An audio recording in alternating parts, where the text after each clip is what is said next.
Namaku Ratna Prameswari, usia 35 tahun. Aku sudah menikah dengan Rizal selama 10 tahun. Kami membangun rumah tangga dari nol. Awalnya, semua terasa manis dan penuh perjuangan. Rizal adalah tipe suami yang penuh perhatian, pandai merayu, dan selalu punya cara membuatku merasa istimewa. Aku pun bekerja keras, membangun bisnis butik yang kini cukup sukses, dan sebagian besar kebutuhan rumah tangga bahkan modal usaha Rizal diambil dari hasil kerja kerasku. Rumah kami di kawasan elit kota Bandung berdiri megah, buah dari kerja keras yang kulakukan siang dan malam. Aku memang percaya, dalam pernikahan, rezeki adalah rezeki bersama. Tidak masalah aku yang lebih banyak menyumbang selama suamiku setia dan menghargai. Namun, semua itu mulai berubah sekitar setahun terakhir. Rizal menjadi orang yang berbeda. Perhatiannya mulai berkurang, ia sering terlihat sibuk dengan ponselnya, bahkan saat kami makan malam. Jika dulu setiap malam kami mengobrol tentang banyak hal sebelum tidur, kini ia selalu berkata lelah dan langsung memalingkan badan.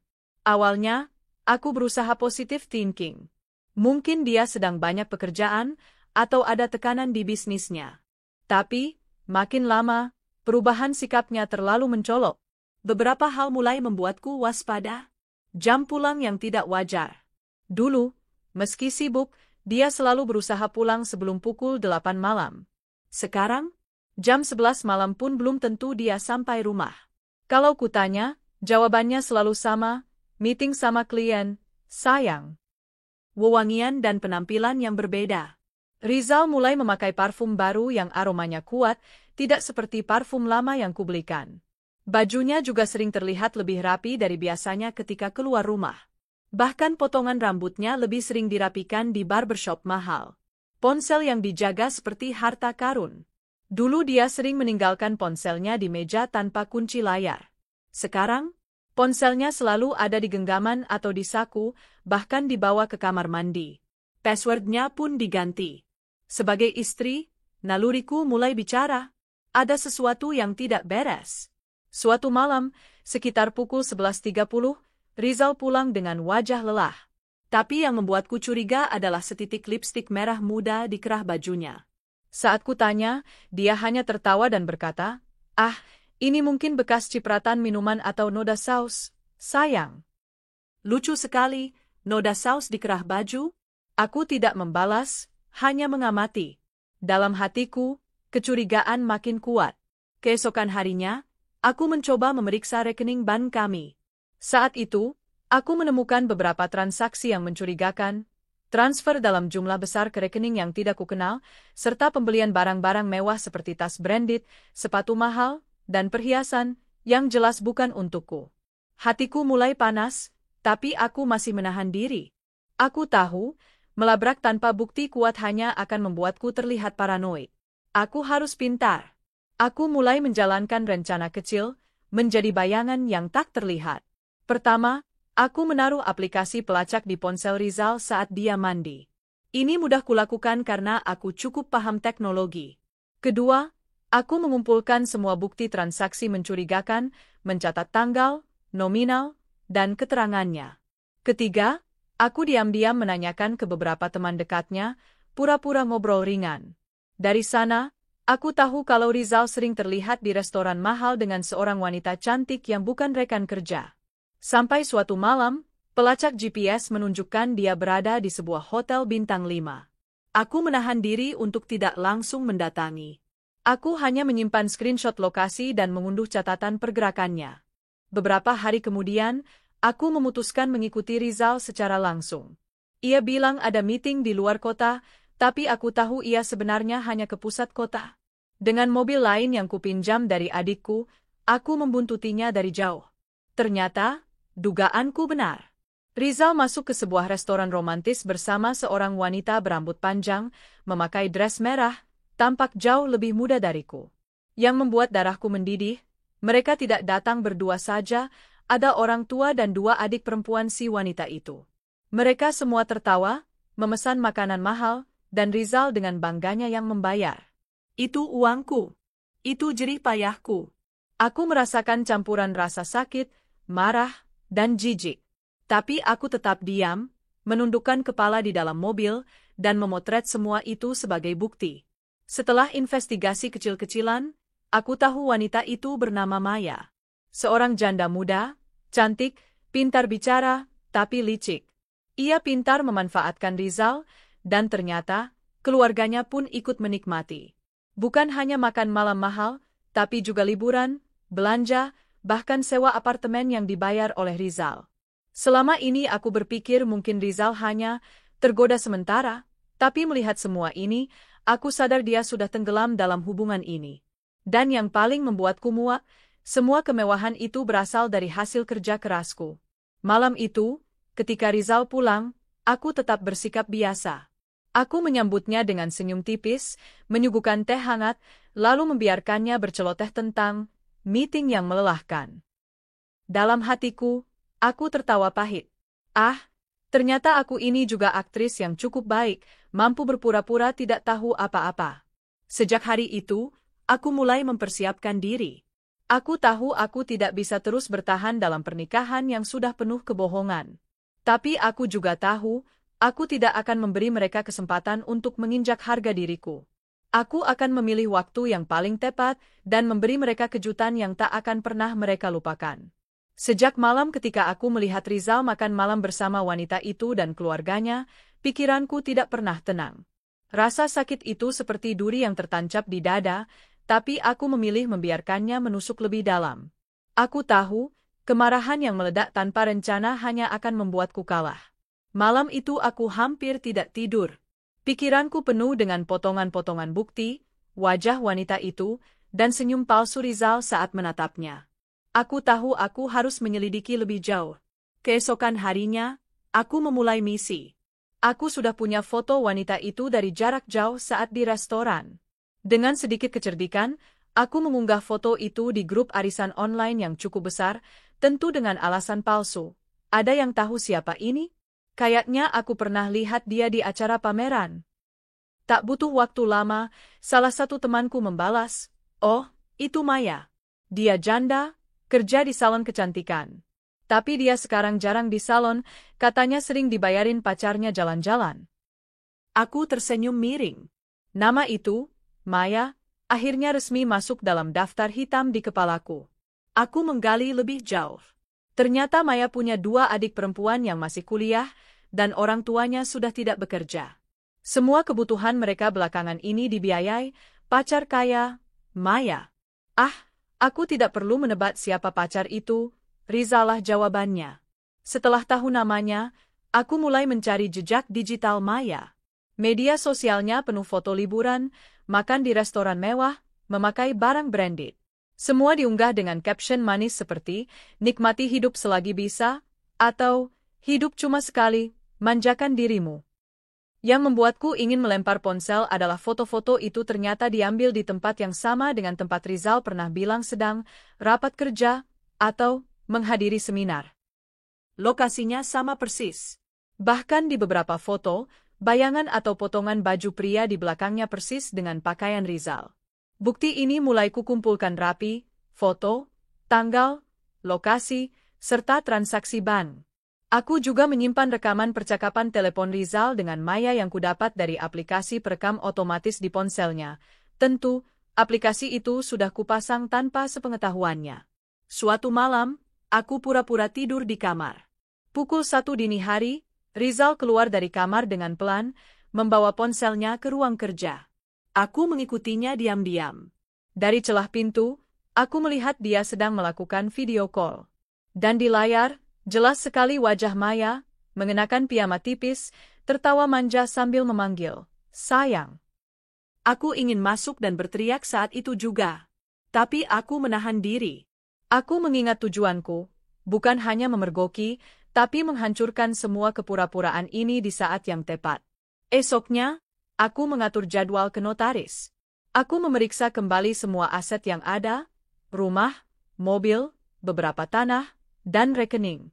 Untungnya, sebagian besar aset memang atas namaku karena aku yang membelinya. Tapi beberapa tabungan atas nama bersama yang harus segera kupindahkan sebagian. Aku juga menghubungi pengacara kenalanku, Bulan. Aku menjelaskan semuanya secara singkat. Jadi, Mbak Ratna mau cerai, tapi tanpa ribut-ribut dulu, tanya Bu Wulan. Iya, aku mau dia kaget. Selama ini dia pikir aku bodoh. Aku mau dia tahu. Aku tidak hanya tahu, tapi aku juga sudah siap. Baik, siapkan semua bukti, dan kita buat rencana rapi. Kalau mau cepat, kita tunggu momen ketika dia tidak ada di Indonesia, biar prosesnya tenang. Kalimat itu seperti tombol yang menyalakan lampu di kepalaku. Mengurus perceraian saat dia di luar negeri? Sempurna. Tak lama kemudian, kesempatan itu datang dengan sendirinya. Suatu sore, Rizal pulang dengan senyum lebar. Dia bilang ada pekerjaan di luar negeri selama seminggu. Aku pura-pura kaget dan bertanya manis. Wah, pekerjaan apa? Kok mendadak? Dia menjawab, klien di Singapura mau mengundang, sekalian liburan sedikit. Katanya dia akan pergi bersama beberapa rekan. Tentu saja, aku tahu, rekan, itu adalah Maya dan keluarganya. Aku bahkan bertanya, kenapa nggak ajak aku? Mumpung aku bisa libur. Dia tertawa, aduh, ini kan sekalian kerja. Nanti lain waktu aku ajak, ya. Dalam hati aku tertawa sinis. Iya, lain waktu, kalau dunia ini terbalik. Aku tidak mau gegabah. Aku memastikan semua detail keberangkatan, tanggal, jam, bahkan maskapai. Aku mendapatkannya dengan mudah karena Rizal meninggalkan itinerari cetak di meja kerjanya. Aku juga menemukan bukti bahwa semua biaya perjalanan itu, tiket pesawat, hotel bintang 5, bahkan asuransi perjalanan, dibayar menggunakan kartu kredit atas namaku. Darahku mendidih, tapi aku kembali mengingat, sabar. Setiap detik menunggu ini adalah investasi untuk pukulan terakhir yang sempurna. Hari keberangkatan tiba.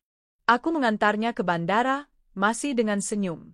Aku bahkan memeluknya dan berkata, hati-hati ya, semoga lancar. Di matanya, aku hanyalah istri yang setia dan polos. Begitu dia masuk ke area keberangkatan, aku langsung menghubungi Bu Wulan.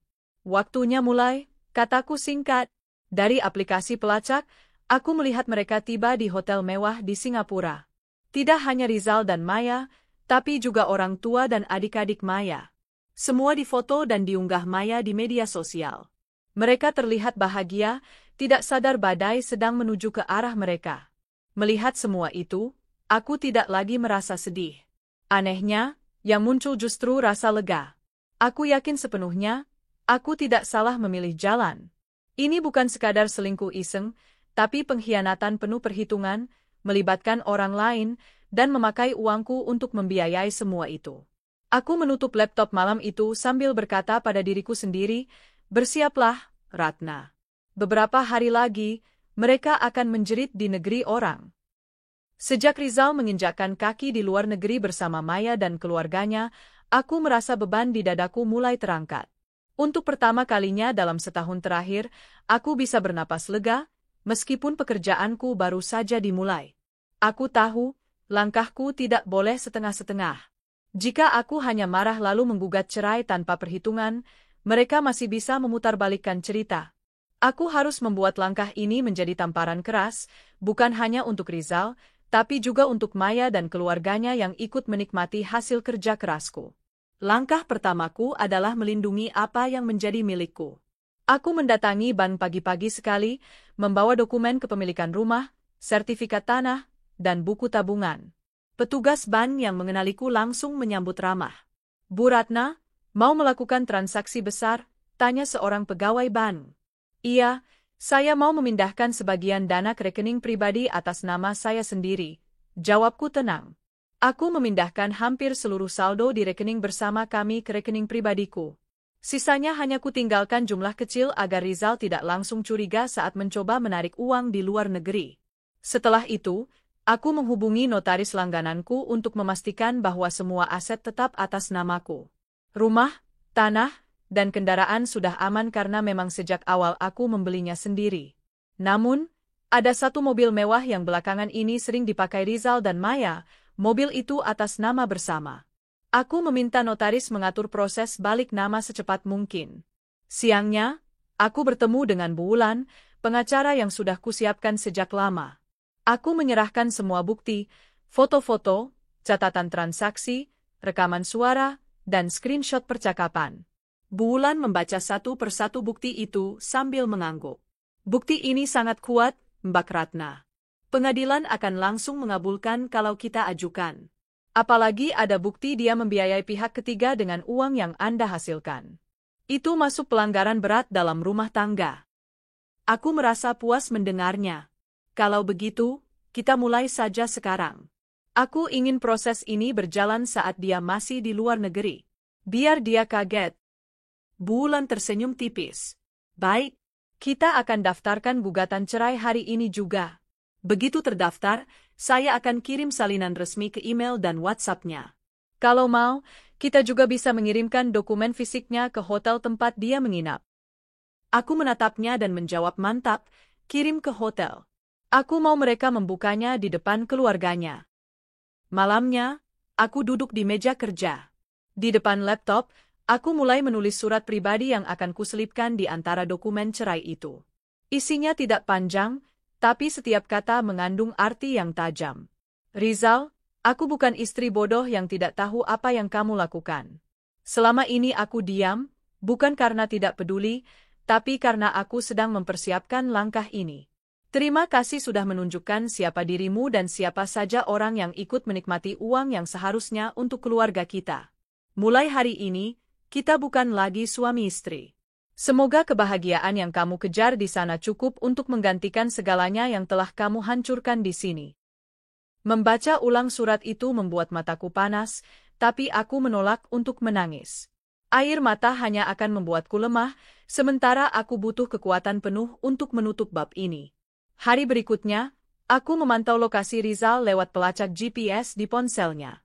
Aku tahu jadwal mereka, pagi berbelanja di Orchard Road, sore makan di Marina Bay, dan malam kembali ke hotel.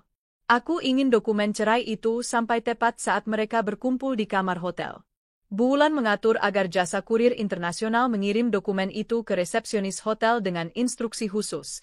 Berikan langsung kepada Bapak Rizal di kamar 1103 pada pukul 20. Sementara itu, aku juga menyiapkan pengiriman dokumen versi digital yang akan terkirim otomatis ke email dan WhatsApp Rizal pada waktu yang sama. Semua sudah terjadwal rapi. Malam itu, tepat pukul 25 waktu Singapura, notifikasi di ponselku berbunyi. Itu dari sistem pelacakan email, dokumen cerai sudah dibuka. Tak lama kemudian, GPS menunjukkan bahwa Rizal dan Maya tidak lagi berada di kamar hotel, melainkan bergerak cepat ke arah lobi. Aku tersenyum puas. Beberapa menit kemudian, panggilan telepon dari Rizal masuk. Aku menatap layar, membiarkannya berdering, lalu menolaknya. Pesan WhatsApp masuk bertubi-tubi. Ratna, ini apa maksudnya? Kamu bercanda kan? Jawab, Ratna. Aku bisa jelasin semuanya. Aku tidak membalas satupun. Tak berhenti sampai di situ, aku memutus semua akses keuangan yang bisa digunakan Rizal. Kartu kredit yang selama ini ia pakai, aku blokir. Akses ke rekening bersama, sudah kututup. Asuransi perjalanan yang dipakai untuk liburan mereka, aku batalkan. Aku membayangkan wajah Rizal yang kebingungan saat kartu kreditnya ditolak di restoran mewah. Bayangan itu memberiku kepuasan yang sulit dijelaskan. Meski puas, aku tahu hidupku akan berubah setelah ini. Aku mulai mempersiapkan diri untuk masa depan, mengatur jadwal butik, memperkuat tim keuangan, dan memastikan semua karyawan tahu bahwa semua pembayaran hanya melalui aku. Aku juga memindahkan beberapa barang pribadi dari rumah ke apartemen kecil yang sudah lama kosong milikku. Aku ingin tempat aman untuk tinggal sementara jika situasi di rumah menjadi tidak kondusif setelah Rizal pulang. Di tengah semua kesibukan ini, aku menyempatkan diri untuk duduk sendirian di balkon apartemen, memandangi lampu-lampu kota. Untuk pertama kalinya dalam waktu yang lama, aku merasa kembali memegang kendali atas hidupku. Aku tidak tahu apa yang akan terjadi saat Rizal pulang nanti, apakah dia akan mencoba membujuk, marah, atau bahkan mengancam. Tapi aku tahu satu hal, aku tidak akan mundur. Aku sudah berjalan terlalu jauh untuk kembali. Keesokan harinya, aku mendapat kabar dari kenalanku di Singapura yang kebetulan bekerja di hotel tempat Rizal menginap. Katanya, semalam ada keributan di lantai 11. Suara perempuan berteriak, Seorang pria mencoba menjelaskan, dan beberapa orang tua marah-marah. Semua terjadi setelah seorang kurir mengantarkan dokumen ke kamar itu. Aku tidak perlu bertanya lebih lanjut. Aku tahu persis siapa mereka dan mengapa suasana jadi kacau. Aku menutup telepon dengan senyum tipis. Nikmati sisa liburanmu, Rizal. Karena setelah pulang, semua pintu di sini sudah tertutup untukmu. Sejak awal aku sudah tahu, waktu adalah senjata yang paling mematikan. Jika aku bertindak terlalu cepat, Rizal bisa punya kesempatan untuk menyelamatkan dirinya atau menyembunyikan jejak. Jika aku terlalu lambat, aku sendiri yang akan hancur oleh kebohongan yang terus menggerogoti. Jadi, aku menunggu momen emas itu. Dan momen itu datang tanpa perlu kupaksakan. Rizal sendiri yang mengantarkannya ke tanganku. Beberapa minggu sebelum keberangkatan, Rizal pulang dengan wajah berseri-seri. "Sayang, ada kabar bagus," katanya sambil melepas jas dan duduk di sofa. "Apa itu?" tanyaku, pura-pura tertarik. "Ada proyek besar di Singapura. Klien mau undang langsung. Aku harus ke sana sekitar seminggu. Sekalian, mungkin aku bisa liburan sebentar. Tapi aku nggak bisa ajak kamu kali ini, soalnya ini kerjaan resmi. Lagi pula, nanti kalau sudah selesai, kita bisa jalan-jalan berdua." Aku menatapnya sambil tersenyum lembut, meski dalam hati aku sudah tahu siapa yang sebenarnya akan diajak jalan-jalan. "Oh begitu? Ya sudah, hati-hati ya. Jangan lupa oleh-oleh," jawabku ringan. Dia mengangguk, tidak menyadari bahwa dengan kalimat itu, aku baru saja memberinya tali untuk menjerat lehernya sendiri. Beberapa hari kemudian, aku melihatnya menaruh map kuning di meja kerja. Di dalamnya, aku menemukan itinerari perjalanan mereka. Tiket pesawat kelas bisnis, booking hotel bintang 5, dan jadwal kunjungan ke beberapa tempat wisata. Nama yang tertera di reservasi hotel membuatku hampir tertawa terbahak-bahak. 2 kamar atas nama Rizal Pratama dan Maya Lestari. Bahkan, di kolom catatan tertulis, keluarga Maya Lestari, untuk 1 kamar lainnya. Jadi, dia tidak hanya mengajak pelakor, tapi juga seluruh keluarganya untuk berlibur ke luar negeri, dan semuanya dibiayai dengan uangku. Aku memotret semua dokumen itu dengan ponselku, lalu menaruhnya kembali persis seperti semula. Dia tidak akan pernah tahu kalau aku sudah membaca setiap detail rencananya. Aku sadar, pengkhianatan seperti ini seringkali membuat korban terburu-buru ingin membalas. Tapi aku menahan diri. Aku membagi rencanaku menjadi 3 tahap. Mengamankan diriku dulu. Semua aset, uang, dan dokumen penting harus aman. Mengatur momen ledakan. Surat cerai dan bukti harus tiba di waktu yang membuat mereka tidak bisa mengelak. Memastikan aku tidak bisa disentuh balik. Tidak boleh ada celah bagi Rizal untuk menuduhku macam-macam atau memutarbalikkan cerita. Aku juga menyiapkan beberapa pesan yang akan kukirim ke pihak-pihak penting, termasuk beberapa rekan bisnisnya, tepat setelah dokumen cerai terkirim. Bukan untuk mempermalukannya secara publik, tapi untuk memastikan dia tidak bisa lagi memainkan citra suami setia di depan orang-orang. Hari H pun tiba. Pagi itu, aku menemaninya sarapan. Dia tampak bersemangat, bahkan lebih dari biasanya. "Kamu gak keberatan, kan? Aku pergi?" tanyanya sambil menyesap kopi. "Tidak sama sekali," jawabku. "Justru aku senang kamu punya kesempatan kerja seperti ini." Aku bisa melihat rasa puas di matanya. Dia benar-benar yakin aku adalah istri yang polos dan percaya penuh padanya.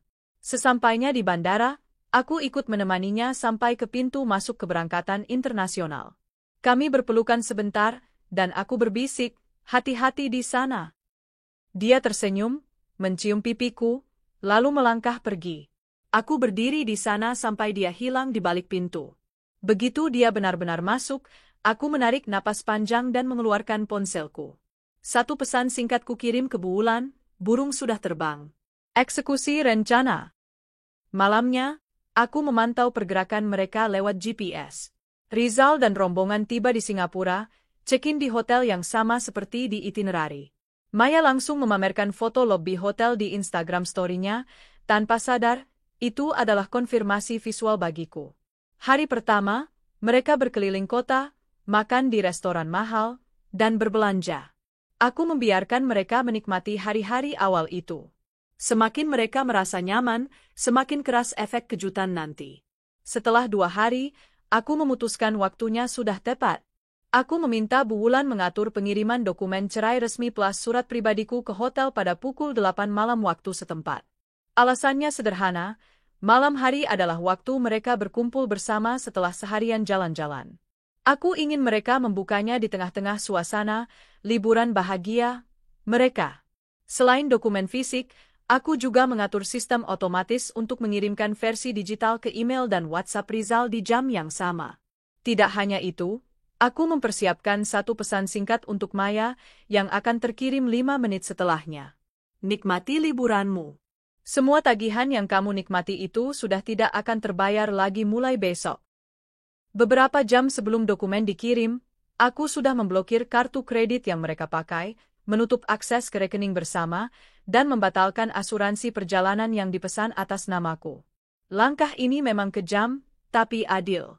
Semua itu adalah uangku, hasil keringatku, dan mereka tidak berhak menggunakannya untuk mengkhianatiku.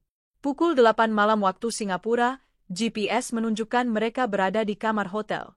5 menit kemudian, ponselku bergetar, tanda bahwa email dokumen cerai telah dibuka. Tak lama setelah itu, WhatsAppku mulai dibanjiri pesan dari Rizal. Ratna, ini maksudnya apa? Kamu gila, ya? Jawab, Ratna. Kita bisa bicarakan ini. Aku tidak menjawab satu pun.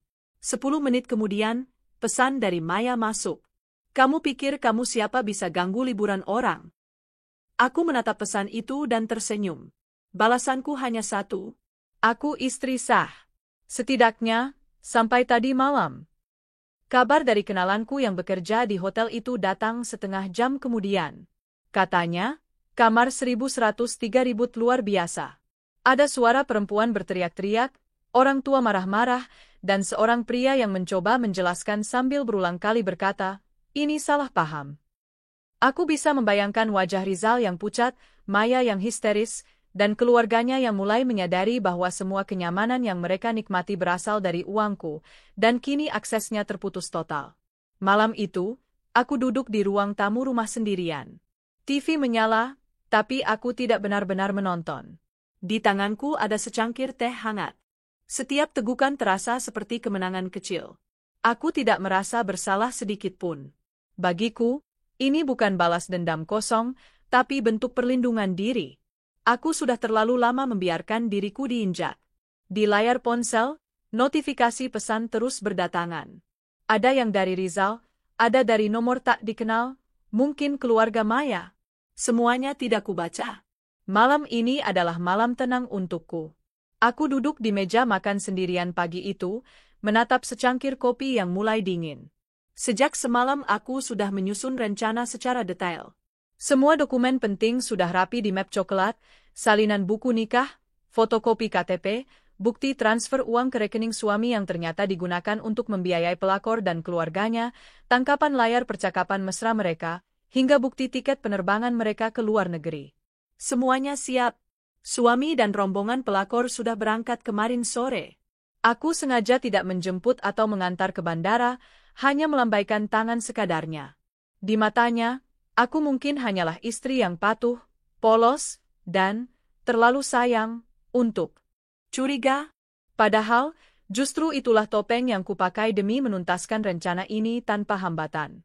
Pagi ini, aku berangkat lebih awal ke kantor pengacara yang sudah beberapa minggu terakhir membantuku. Aku memilih jalur hukum resmi, bukan sekadar kirim surat cerai di atas kertas biasa. Aku ingin semuanya sah, resmi, dan tak terbantahkan. Bu, semua dokumennya sudah lengkap. Kita bisa langsung ajukan gugatan hari ini, kata Pak Dani, pengacaraku, sambil memeriksa map yang kubawa.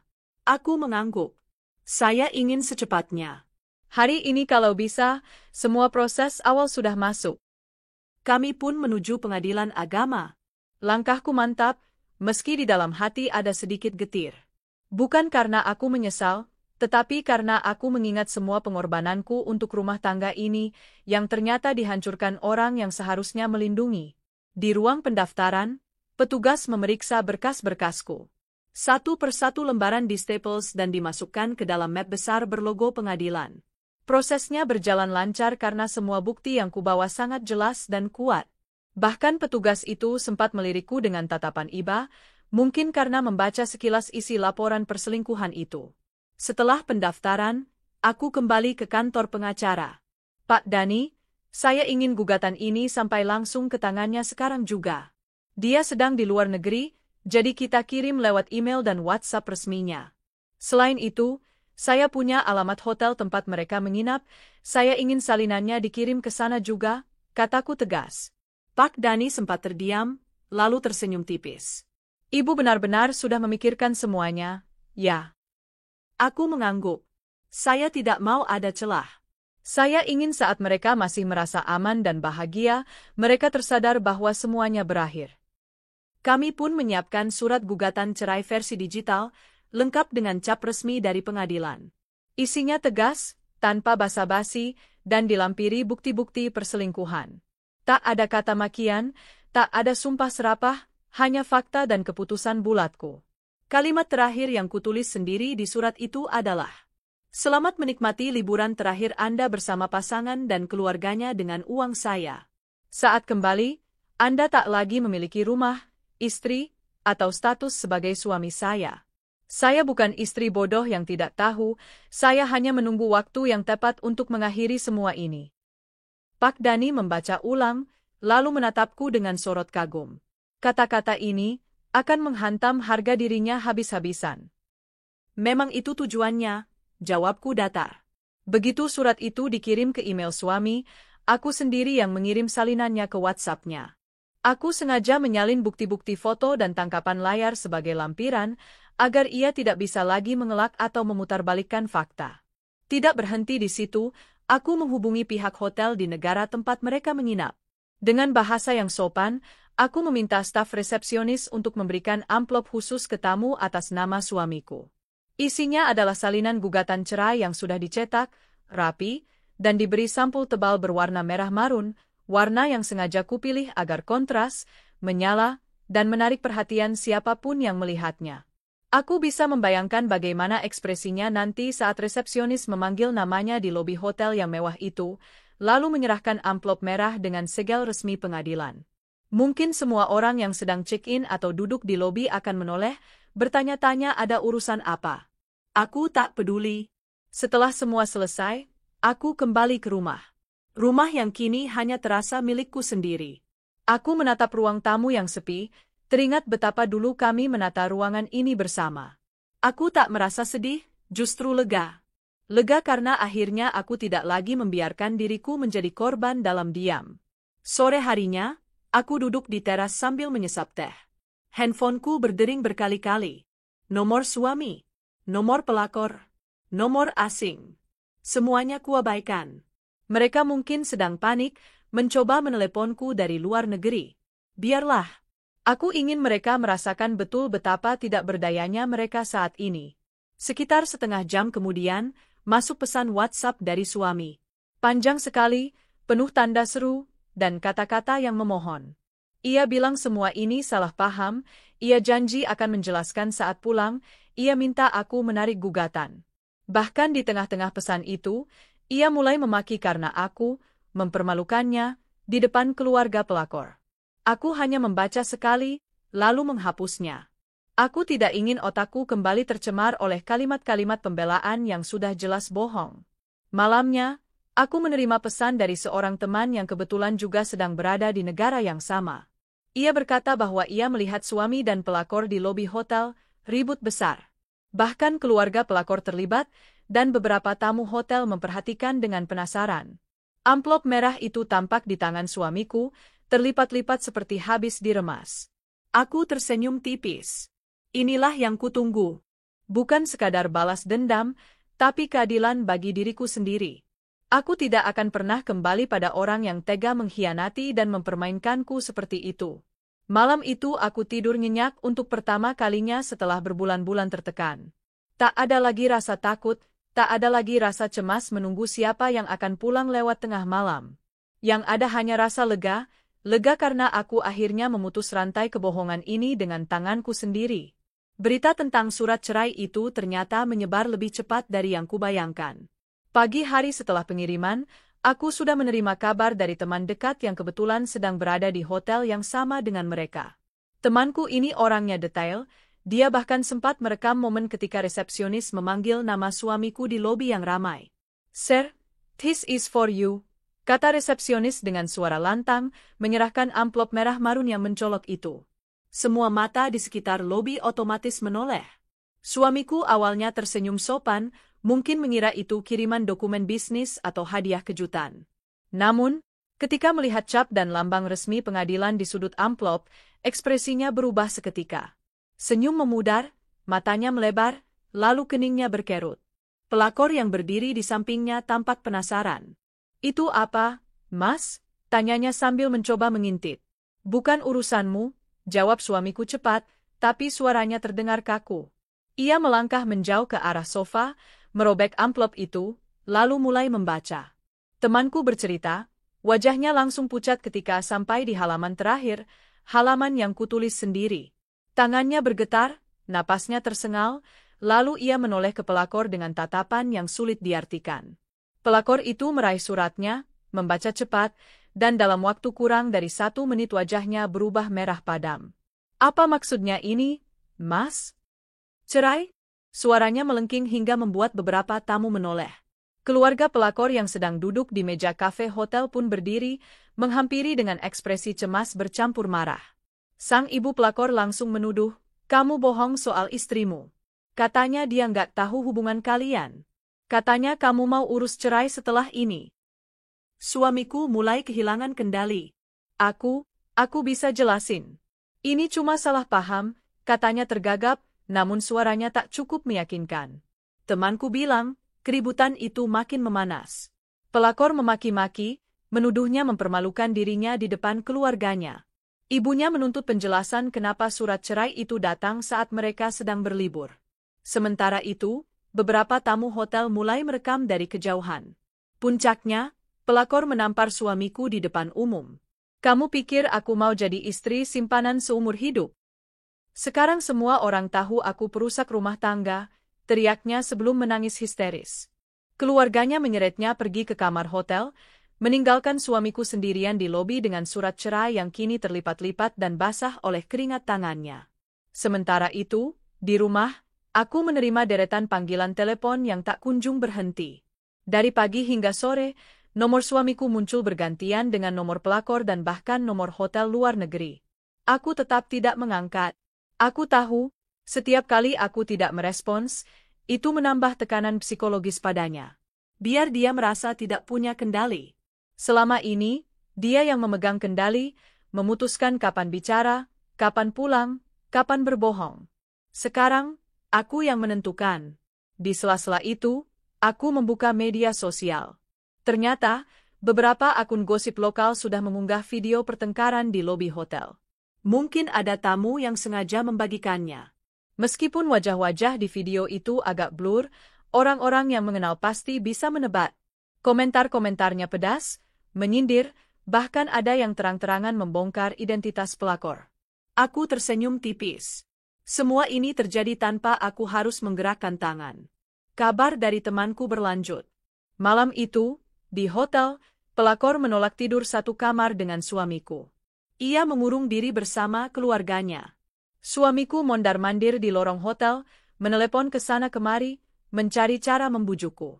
Ia bahkan mengirim email panjang berisi permintaan maaf, janji akan berubah, dan alasan-alasan klasik. Katanya ia hilaf. Katanya hubungan mereka hanya persahabatan yang kebablasan. Katanya aku salah paham soal uang, dan semua itu hanya pinjaman sementara. Semua kubaca sekilas, lalu kuarsipkan. Aku tidak akan membalas. Setiap kata darinya hanyalah upaya untuk mengaburkan fakta. Keesokan harinya, drama di luar negeri berlanjut. Pelakor menolak ikut berkunjung ke tempat wisata sesuai rencana. Ia memilih duduk di lobi hotel, menangis bersama ibunya. Ayahnya bahkan sempat menegur suamiku di depan staf hotel, menyuruhnya pulang saja ke negaranya dan menyelesaikan urusan rumah tangga sebelum berani mendekati anaknya lagi. Suamiku semakin terpojok. Liburan yang ia rancang sebagai bulan madu rahasia, berubah menjadi mimpi buruk. Ia menghabiskan waktu berjam-jam di kafe hotel, menatap layar ponsel, mencoba menghubungiku, mencoba menghubungi pengacaranya, bahkan menghubungi teman-teman kami yang dulu dekat, yang sebagian besar sudah lebih dulu memihakku. Sementara itu, aku mulai melakukan langkah berikutnya. Aku menghubungi pihak bank untuk memblokir kartu tambahan atas namanya. Rekening bersama kami kututup, dan semua saldo kuamankan. Tagihan rumah dan mobil kubayar sendiri, menggunakan dana yang sudah kupisahkan jauh sebelum semua ini terjadi. Aku juga mengganti semua password akun penting, dari email hingga aplikasi keuangan. Satu persatu aku menghapus aksesnya, memastikan ia benar-benar kehilangan kendali atas hidupku. Di media sosial, aku mengunggah satu foto sederhana, secangkir teh di teras rumah, dengan caption singkat, "Ketenangan adalah kemewahan yang tak ternilai." Tanpa menyebut nama, tanpa menyinggung langsung, tapi semua yang mengenalku tahu aku sedang menandai babak baru hidupku. Hari ketiga, kabarnya suamiku menyerah mencoba membujuk pelakor. Mereka akhirnya pulang lebih cepat dari rencana. Tiket pulang yang tadinya seminggu lagi dimajukan, mungkin karena suasana sudah tak tertahankan. Temanku yang masih di sana sempat melihat mereka di bandara, berjalan dengan wajah muram, tanpa saling bicara. Pelakor berjalan di depan bersama keluarganya, suamiku mengikuti di belakang, menyeret koper sendirian. Aku tahu mereka akan tiba di sini malam nanti. Aku juga tahu ia akan langsung datang ke rumah, berharap bisa berbicara. Tapi rumah ini kini hanya milikku. Aku sudah meminta satpam kompleks untuk tidak mengizinkan orang itu masuk tanpa persetujuanku. Kunci rumah sudah kuganti sehari sebelum ia berangkat liburan. Bahkan sebagian barang-barangnya sudah kukemas dan kutitipkan ke jasa penyimpanan sementara. Jika ia ingin masuk, ia akan menemukan pintu terkunci rapat. Dan jika ia mencoba mengetuk, aku tidak akan membukanya. Malam itu, sesuai dugaanku, ia datang. Dari balik tirai, aku melihat mobilnya berhenti di depan pagar. Ia berdiri di luar, menekan bel berkali-kali, memanggil namaku, bahkan mengetuk pagar dengan nada memohon. Aku duduk di sofa, memegang ponsel, merekam sebagian suaranya. Bukan untuk menyebar, tapi sebagai catatan bahwa ia telah mencoba datang tanpa izin. Setelah hampir 20 menit, ia menyerah. Mobilnya melaju pergi. Entah kemana, aku tak peduli. Yang jelas, aku tahu ia kini benar-benar kehilangan segalanya. Rumah, akses keuangan, reputasi, bahkan hubungan yang ia bangun dengan pelakor. Dan semua itu terjadi hanya karena satu surat yang kukirim di waktu dan tempat yang paling memukul harga dirinya. Malam itu aku tidur lagi dengan tenang. Tidak ada lagi ketakutan, tidak ada lagi penantian kosong. Hanya rasa puas yang hangat, mengetahui bahwa aku berhasil mengambil kembali kendali penuh atas hidupku. Pagi itu terasa berbeda. Untuk pertama kalinya setelah sekian lama, aku bangun tanpa rasa sesak di dada. Tak ada lagi pertanyaan-pertanyaan yang menghantui tentang di mana suamiku berada, atau dengan siapa ia menghabiskan waktunya. Tak ada lagi tatapan dingin atau sikap acuhnya yang menusuk hati. Yang tersisa hanyalah udara segar, secangkir kopi hangat, dan diriku sendiri, utuh tanpa pengkhianatan. Beberapa hari sebelumnya, aku mendapat kabar bahwa suami dan pelakornya pulang dari liburan mereka di luar negeri. Namun kepulangannya tidak dengan wajah berseri, melainkan penuh amarah, kekacauan, dan rasa malu. Aku tahu dari beberapa kenalan bahwa liburan mereka berubah menjadi neraka sejak menerima surat cerai dariku. Bahkan keluarga pelakor yang tadinya ikut bersenang-senang, kini saling tuding dan saling benci karena merasa dipermalukan di negeri orang. Aku tidak pernah mengangkat telepon darinya sejak surat cerai itu kukirim. Puluhan pesan WhatsApp masuk setiap harinya, mulai dari yang berisi sumpah serapah, permohonan maaf, hingga rayuan konyol yang membuatku mual membacanya. Semua itu kuabaikan. Aku sudah selesai dengannya. Beberapa hari kemudian, kami akhirnya bertemu di ruang mediasi pengadilan. Ia datang dengan wajah lelah, mata sembab, dan dandanan seadanya. Berbeda sekali dengan penampilan perlente yang selalu ia tunjukkan saat bersamaku dulu. Pelakornya tidak ikut. Entah mengapa, aku merasa kehadirannya di ruang itu hanya untuk satu tujuan, mempertahankan sesuatu yang sudah mati. Aku bisa jelasin semuanya, katanya pelan, menatapku seperti seseorang yang baru saja kehilangan segalanya. Aku tersenyum tipis. Tidak perlu. Aku sudah tahu semuanya. Bahkan sebelum kamu mengaku, aku sudah mengerti siapa kamu sebenarnya. Dia mencoba menggenggam tanganku, tapi aku menariknya menjauh. Kamu kira aku tidak tahu? Aku tahu kemana kamu pergi. Aku tahu dengan siapa kamu tidur. Aku tahu kamu membiayai semua kemewahan itu dengan uangku. Dan kamu kira aku akan tetap diam selamanya. Dia menunduk, tak mampu membalas tatapanku. Hening menyelimuti ruangan itu beberapa detik sebelum mediator memintaku menjelaskan alasanku mengajukan cerai. Alasannya sederhana, ujarku lantang. Saya tidak mau hidup bersama orang yang mengkhianati saya, mengambil uang saya untuk bersenang-senang dengan perempuan lain, dan bahkan mempermalukan saya di depan banyak orang. Saya lebih memilih sendiri daripada hidup dengan kebohongan. Suamiku menunduk makin dalam. Di sudut matanya, aku melihat kilatan penyesalan, tapi sudah terlambat. Luka yang ia buat terlalu dalam untuk bisa sembuh. Setelah proses mediasi gagal, sidang dilanjutkan. Semua bukti yang sudah kukumpulkan kutunjukkan satu persatu, rekaman transfer uang ke rekening pelakor, foto-foto liburan mereka, tangkapan layar percakapan mesra mereka, hingga bukti tiket perjalanan yang ia pesan menggunakan kartuku. Pengacaraku tersenyum puas. Sementara suamiku hanya duduk diam, wajahnya pucat. Beberapa kali ia mencoba menyela, tapi hakim memintanya diam. Fakta sudah jelas, kata hakim. Penggugat memiliki bukti yang cukup kuat. Hari itu, aku merasa diriku bukan lagi perempuan yang disakiti. Aku adalah perempuan yang berdiri di atas kebenaran, yang berani melawan meski hatinya hancur. Beberapa minggu kemudian, keputusan resmi keluar. Kami sah bercerai. Aku menerima salinan putusan itu dengan senyum lega. Rasanya seperti menutup sebuah buku tebal yang penuh dengan kisah pahit, lalu meletakkannya di rak, tidak untuk dibuka lagi. Malam itu, aku duduk di balkon rumah sambil menatap langit. Angin malam berembus pelan, membawa aroma hujan. Untuk pertama kalinya, aku merasa benar-benar bebas. Tak ada lagi suara pintu dibanting saat dia pulang, tak ada lagi aroma parfum asing yang menempel di bajunya, tak ada lagi perasaan cemas setiap kali ponselnya berdering. Aku menatap ke bawah, ke halaman rumah yang dulu ia banggakan. Semua ini, semua yang ada di sekitarku, kini benar-benar milikku. Aku berhasil mempertahankannya karena langkah diam-diam yang sudah kurencanakan sejak awal. Dan itu membuatku sadar, kesabaran bukan berarti pasrah, dan diam bukan berarti bodoh. Kehidupan baruku dimulai dengan sederhana. Aku kembali mengurus bisnis yang selama ini kusibukkan, membangun hubungan baik dengan rekan kerja, dan memperluas usaha. Waktu yang dulu habis untuk mengurus rumah tangga yang rapuh, kini kugunakan untuk mengurus masa depanku sendiri. Tidak jarang orang bertanya, kamu tidak menyesal melepas dia? Aku hanya tersenyum. Yang kusesali hanyalah mengizinkan dia tinggal terlalu lama di hidupku. Kadang aku mendengar kabar bahwa mantan suamiku kini kesulitan keuangan. Pelakornya meninggalkannya tak lama setelah perceraian. Katanya, keluarga pelakor pun memutus hubungan dengannya setelah tahu sumber uang mereka selama ini. Mungkin itu karma. Mungkin itu hanya konsekuensi dari pilihan buruk. Apapun itu, aku tidak peduli. Hidupku sudah bukan urusannya lagi. Suatu sore, aku duduk di kafe kecil sambil menyeruput latte. Dari jendela kaca, aku melihat banyak pasangan berjalan bergandengan tangan. Dulu, pemandangan seperti ini akan membuat hatiku nyeri.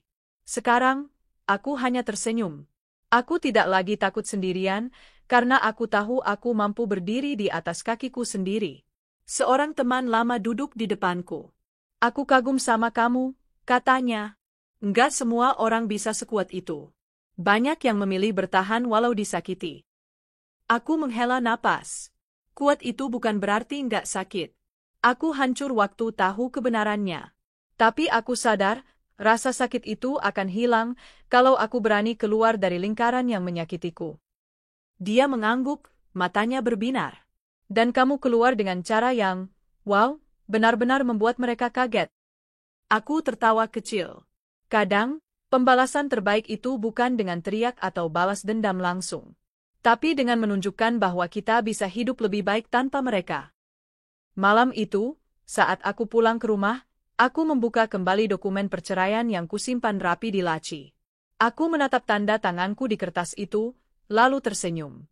Itu bukan sekadar tanda tangan, tapi simbol kebebasan, keberanian, dan harga diriku. Aku tahu perjalanan ini belum selesai. Akan ada hari-hari sepi, ada masa-masa rindu akan masa lalu yang indah. Tapi aku juga tahu, masa depan yang kutuju jauh lebih cerah daripada bertahan dalam hubungan yang sudah busuk. Kini, aku melangkah ke depan dengan kepala tegak. Dan jika suatu hari aku jatuh cinta lagi, aku akan memilih seseorang yang tahu bagaimana menghargai, bukan hanya menikmati hasil kerja keras. Sampai saat itu tiba, aku bahagia dengan diriku sendiri. Dan itu sudah cukup. Sudah 1 tahun berlalu sejak hari itu. Hari di mana aku menandatangani lembar putih dengan tinta hitam yang memutuskan ikatan belasan tahun penuh luka dan kebohongan. Awalnya, aku pikir aku akan merasa kosong setelah semua berakhir. Tapi kenyataannya, aku justru merasa utuh. Banyak orang bilang, waktu adalah obat, tapi bagiku, waktu hanyalah jalan. Obat yang sebenarnya adalah keberanian untuk melangkah maju, meski hati berlumur luka. Aku pernah mengira hidupku akan runtuh tanpa dirinya. Kini aku tahu, yang sebenarnya runtuh hanyalah ilusi bahwa ia adalah rumahku. Rumah yang sebenarnya adalah diriku sendiri. Dan aku telah kembali pulang. Aku belajar bahwa diam bukan berarti kalah. Justru dalam diam itu aku mengatur langkah, merancang akhir yang membuatku bebas. Aku belajar bahwa memaafkan bukan berarti mengizinkan seseorang kembali menyakiti kita. Memaafkan hanyalah cara untuk membebaskan diri dari beban amarah. Kini, aku hidup tanpa bayang-bayang pengkhianatan. Pagi-pagiku diisi dengan aroma kopi dan suara burung, bukan lagi dengan cemas menunggu kepulangannya. Malam-malamku penuh dengan ketenangan, bukan lagi tangisan diam-diam di bantal.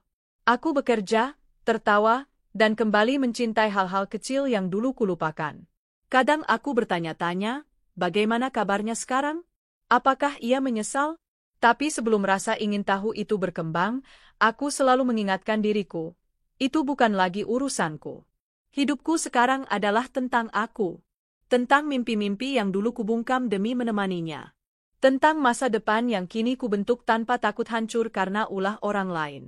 Jika dulu aku takut sendirian, kini aku mengerti bahwa kesepian jauh lebih damai daripada kebersamaan yang penuh luka. Dan jika suatu hari cinta kembali datang, aku akan menyambutnya bukan karena aku membutuhkannya, tapi karena aku menginginkannya. Sampai saat itu tiba, aku tetap berjalan di jalanku, dengan kepala tegak, hati ringan, dan senyum yang tulus. Aku bukan lagi perempuan yang menunggu diselamatkan. Aku adalah perempuan yang menyelamatkan dirinya sendiri. Dan itu adalah kemenangan terbesarku.